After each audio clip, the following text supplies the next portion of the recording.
Ovo maturalno se sastoji od 5 dana koji smo svaki dan imali zabavan sadržaj koji nam je ispunio te dane i zanimljive događaje. Najviše ćemo se sjećati dobra atmosfera u busu, dobrodošlicu. Vožnje žičarom, raspoloženost animatora.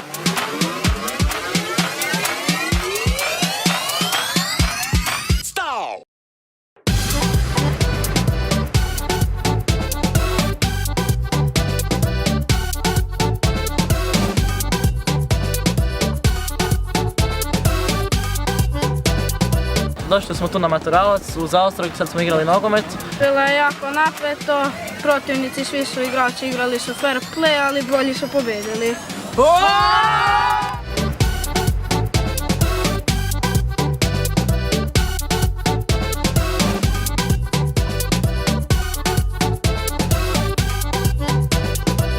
S brodom smo išli na Brač, tamo smo se kupali na najljepšoj plaži u Europi, Zlatni rat.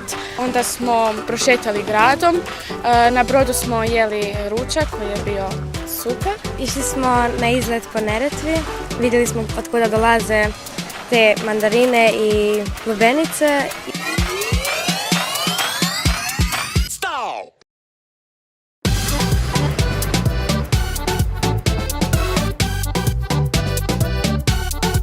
Zahvaljujemo se agencije Klata što nam je organizirala ovako savršeno putovanje.